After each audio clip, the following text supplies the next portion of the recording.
Welcome to Meet the Biz. Today we have,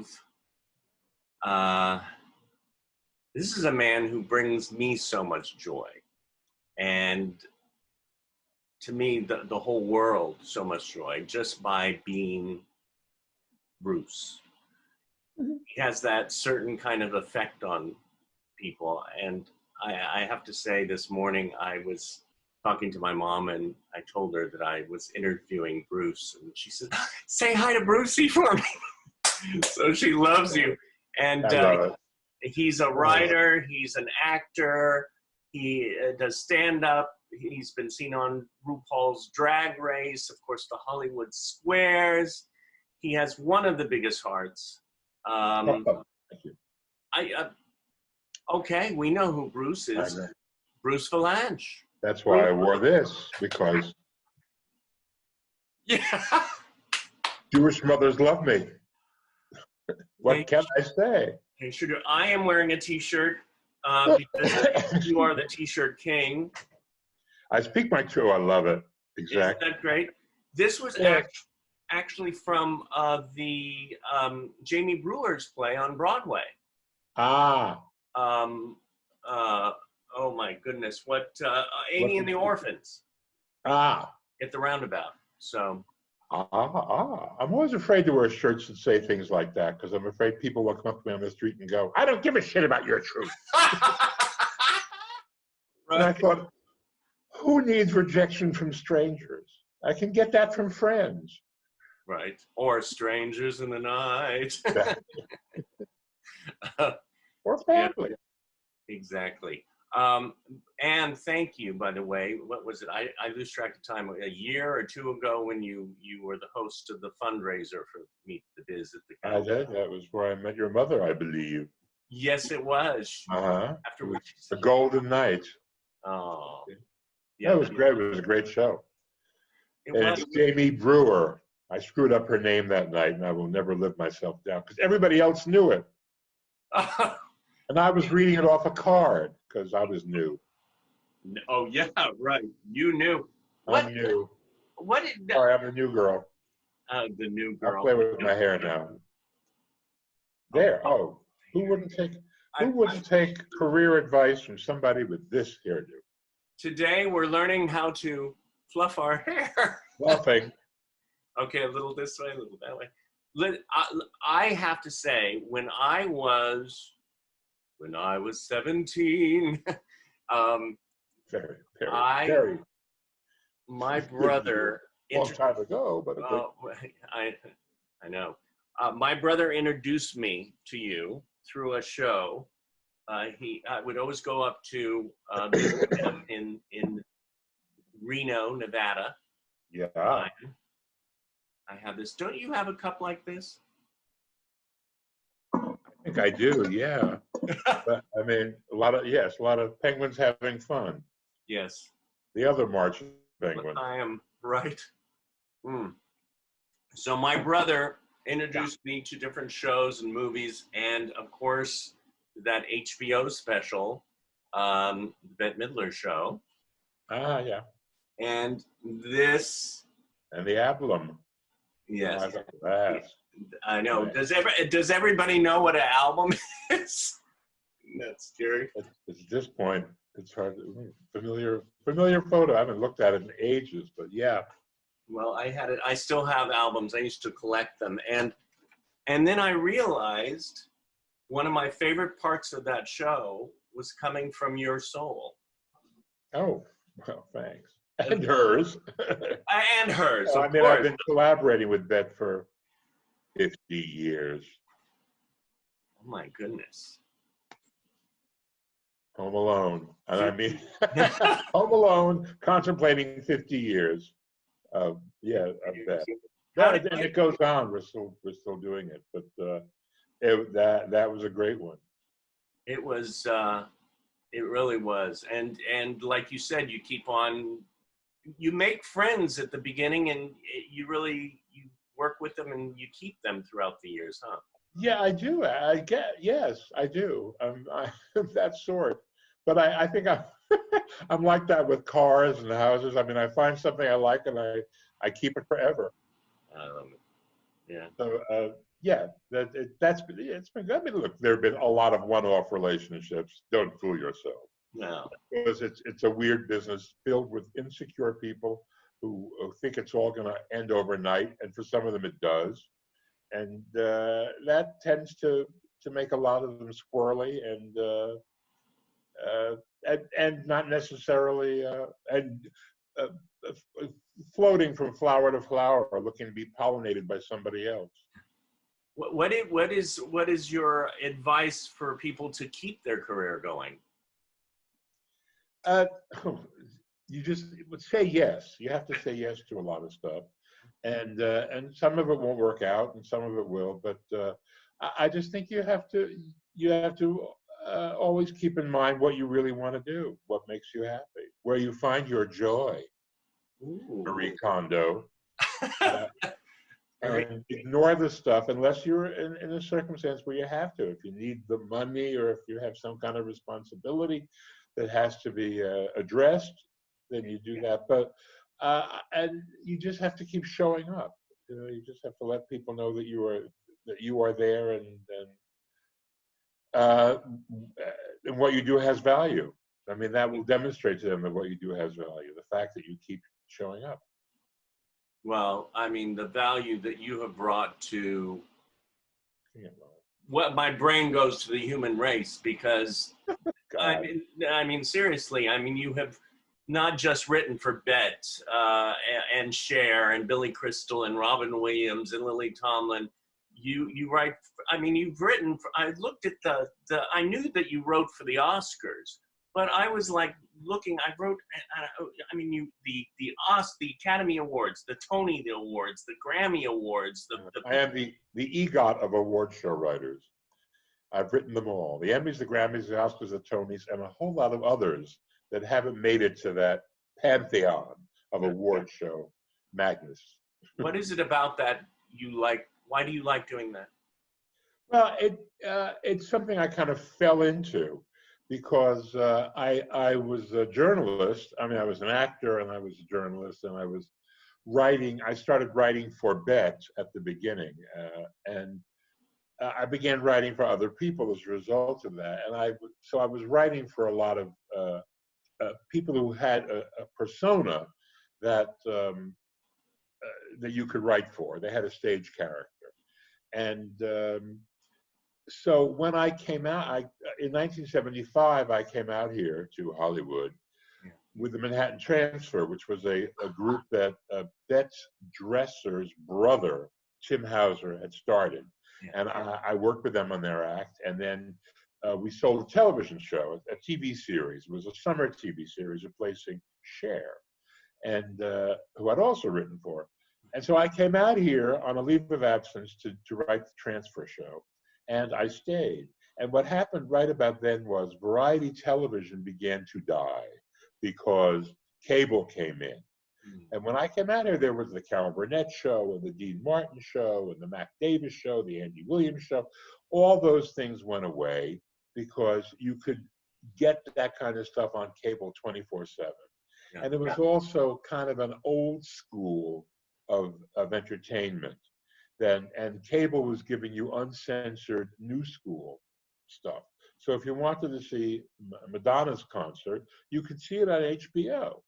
And you could also, they'd repeat it. You could see it whenever, So that signified the death knell of the variety series.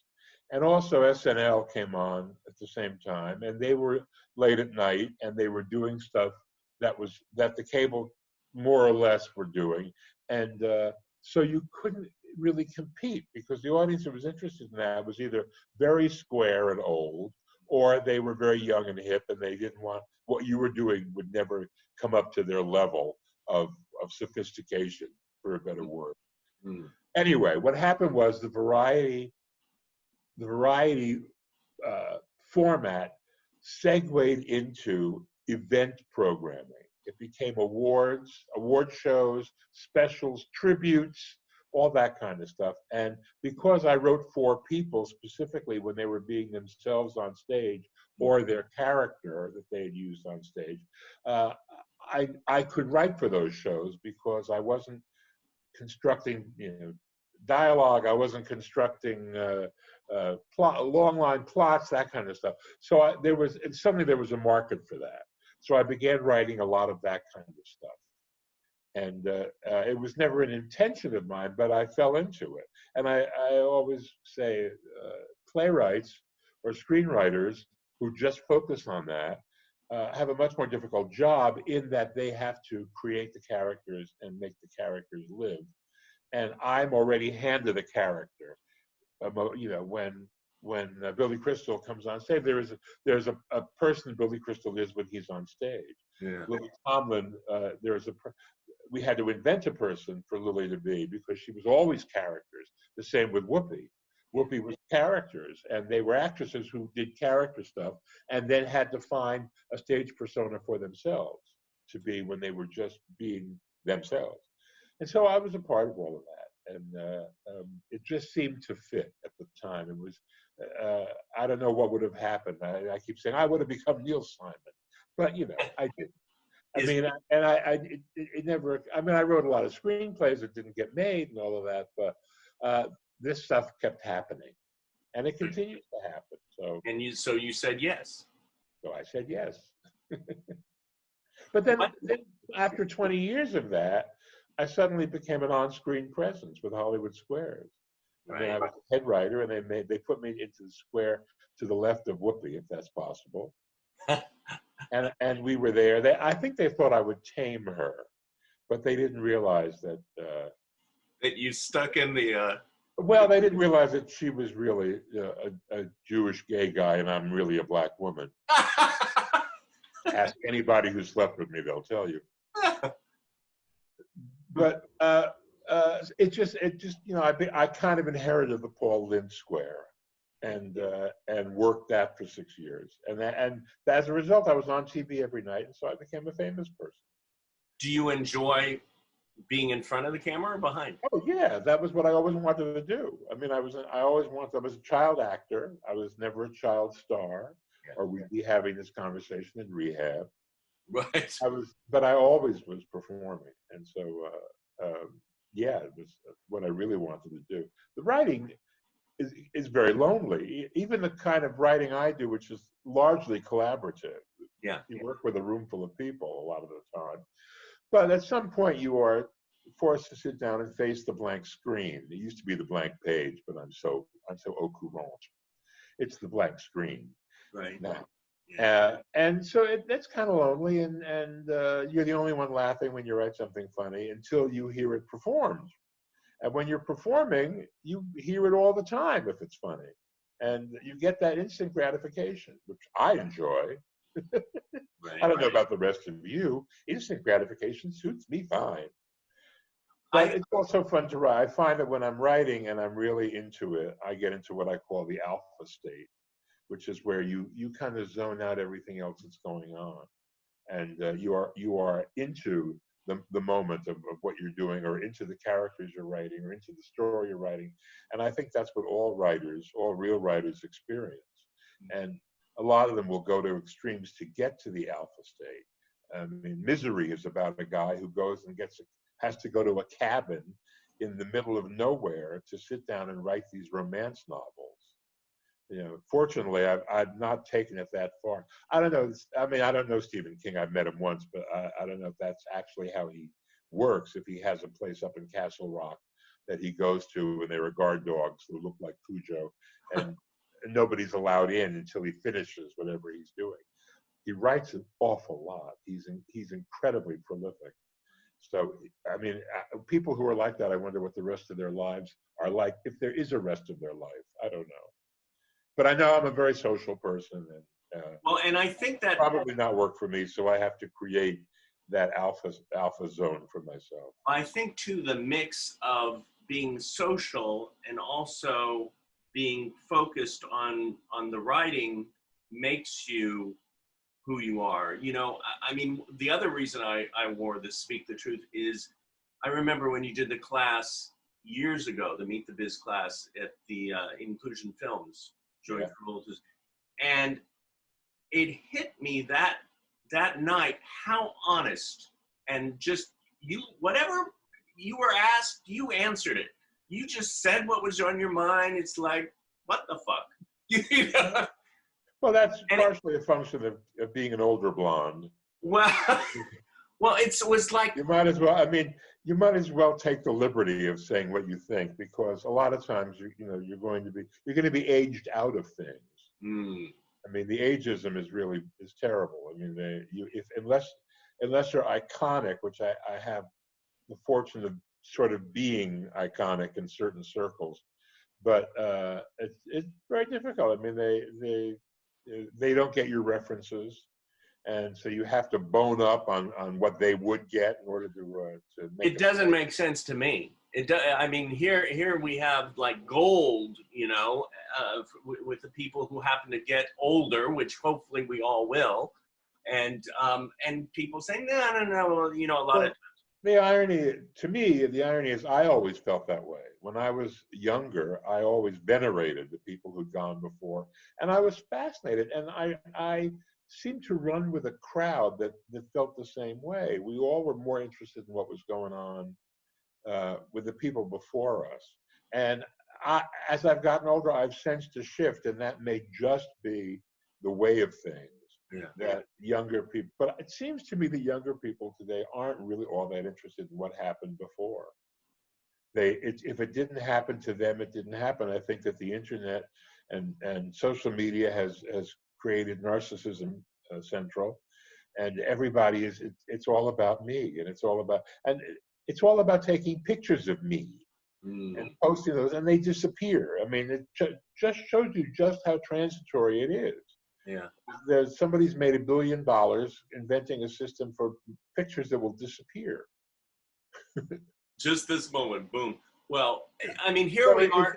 I think it feeds that one element of our personalities.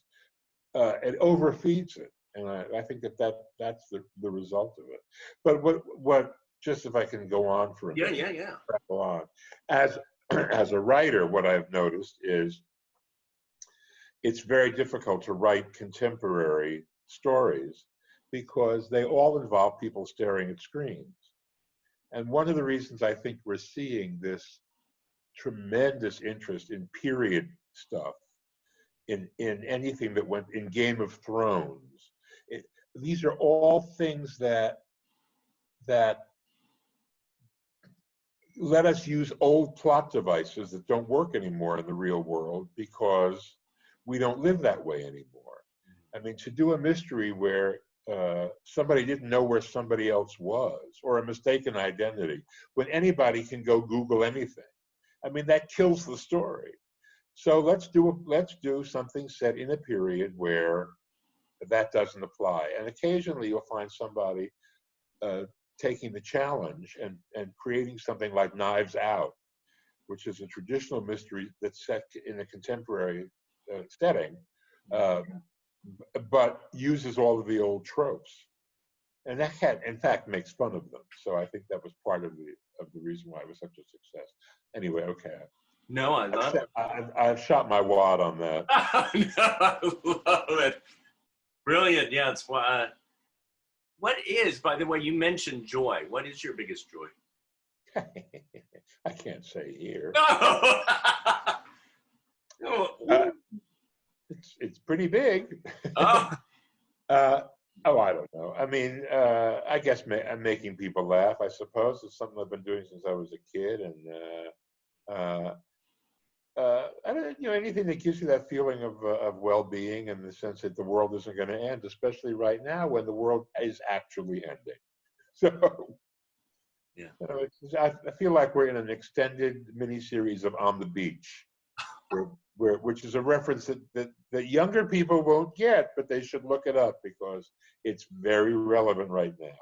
That's your assignment. Go check out On the Beach. It's a novel that was written in the 50s about the end of the world, and this is pretty close. Okay. I should say it was a big bestseller, and it was a big hit movie. Yeah. And if I said Gregory Peck, Ava Gardner, and Fred Astaire were in it, those are all legendary Hollywood names that may mean nothing to people who were far younger than I, but it was a big deal. Yeah, yeah. Well, here we have the internet, and here we are able to learn so much at our fingertips. And like you said, a lot of people just just me. But I'm going to throw out a name. I want you to give me your thought. The Cheshire Cat. Well, somewhere here, it seems to me I have. Do you mean this Cheshire Cat? Yes! That refrigerator magnet I use as a paperweight? It's my favorite character. It's from Alice in Wonderland. Yeah. And of course, it's the Disney Cheshire Cat, who is a very sort of Terry Thomas. There's another one that you can Google. Of course, I don't think he did the Cheshire Cat, but he was certainly that smile. A human version of the Cheshire Cat. He's very cool and very laid back, and that's because he's stoned. He's one of Lewis Carroll's Alice in Wonderland characters. He's always smoking a hookah. Yeah. And he, when anybody appears before him, he appears. He's invisible. Then he suddenly appears in a tree. He's a big pink striped cat, and says, "Who are you?" What about him turned you on?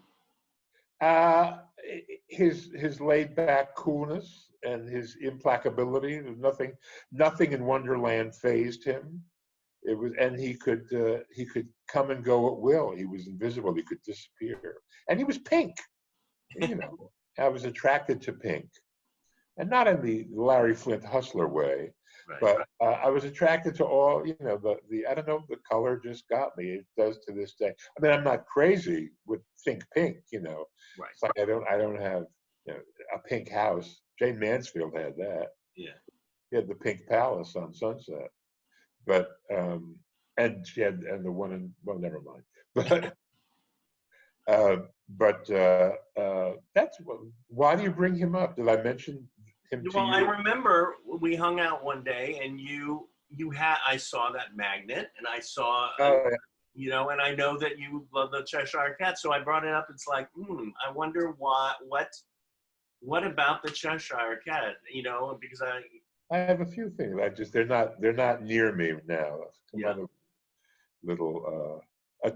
Disney made a teacup. It's actually a coffee mug, and it's in two parts. It's a Cheshire Cat. His head is the top of it. Oh, right. So he disappears. Yeah. I've got that, and there's an actual Cheshire Cat paperweight that I know. I think it might have gotten broken in the downsizing, in the move when I sold my house. And and I had to really do a Marie Kondo. I had to get rid of everything that didn't bring me joy, and put a lot of it in storage. And then you discover that you've been living for 6 years without things you thought you couldn't live without, and you're doing damn well without them. And that's the time when you have to go to the storage unit and do like a Leonardo DiCaprio at the end of, and you just take the flamethrower. I just finished. I had 60 boxes, and I cut them down to 20. Wow. In my living room. In your living room, I know. My living room. It's funny now how are you doing what I'm doing, which is like, I'm actually pretty good at keeping the house, neat, and I said, I don't want to leave that there. It'll look terrible. Who's coming in? Nobody. Nobody's coming. Only me. If I can apologize to myself, I can leave those cartons of Diet Snapple on the hall floor rather than having to just schlep them into a closet. They'll sit there. Who's going to give a rat's ass? Yeah, especially now until we get out of this quarantine thing. If you still have your Cheshire Cat Halloween costume, we have to go. Oh, I do. Yes, I do. I have my. I don't know that it fits. We didn't really. No. I don't know that it ever fit, but I kept it because it was I mean, who gets rid of a thing like that? You never know. You never know. You never know. Um, there's another thing that I've noticed lately on the social network, that you have. It's a bittersweet kind of thing. It's another credit to your name, a bittersweet one. It brings a healing to those who read it. And you write obituaries. Oh, I do. But it's such a healing thing for people. I guess it is. It hadn't occurred to me. It's just um, I write them about people who I actually knew, Mm-hmm. and of course, all of those things. When you speak at funerals or anything like that, they're always about you. They're always about your relationship with the departed, and sometimes it's just to sort of give them a final salute. A lot of times it's people who are not terribly well known, but they were well known to me. I've kind of dialed back on doing it about big timers, unless I really was really was close with them. Or I mean, in that case, I don't have to.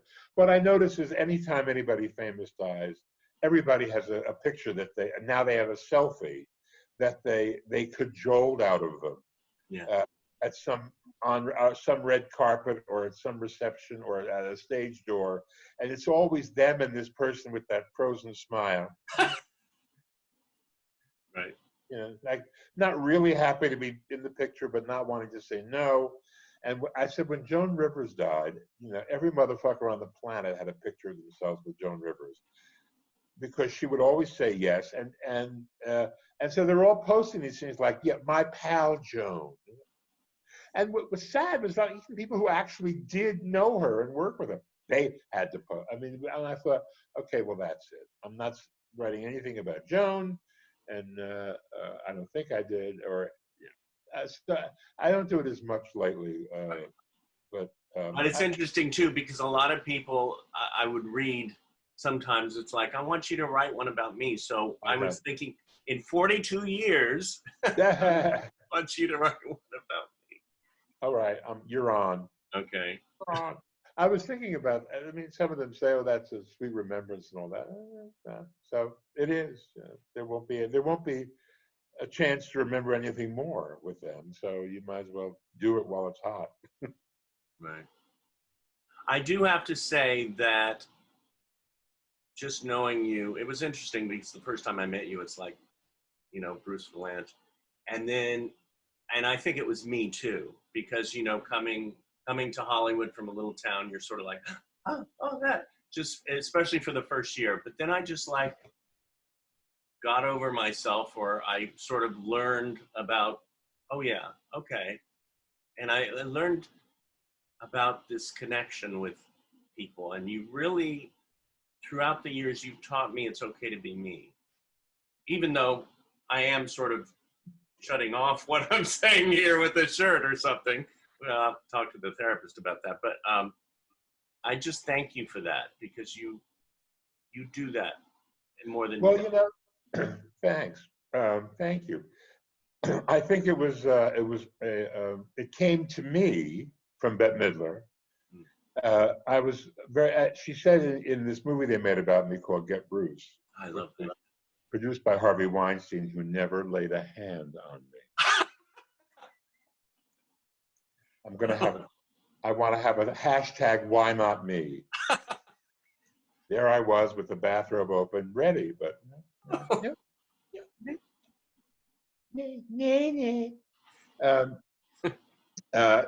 in that movie, Bette says I was very cranky. She said, but when I met him, he was really cranky, and I thought, this guy's going to drag me down. And then I changed, and what changed me basically was working with her, watching her when she got on stage, and the effect that she had on audiences. She let them know that who you are is fabulous, because she would come up there and we would make fun of the fact that everything was tacky. She was the last of the truly tacky women. I'm not Karen Carpenter. I'm not a perfect person. she would say, well, we're going to do, we searched far and wide for this medley. We got tutu. And it was a lot of self-deprecating stuff, but the audience identified with her and they realized that who she is was fabulous and who they are is fabulous. And I can't tell you the number of people who have said to me over the years, seeing that Bette Midler concert changed my life. It made me feel like I could be who I really am. And that was how that she did that to me over the course of working with her. And so if I can pass that on, if I can pay it forward, if we can make a Kevin Spacey reference, if I can pay it forward, then I'm delighted. You know, it couldn't make that brings me joy.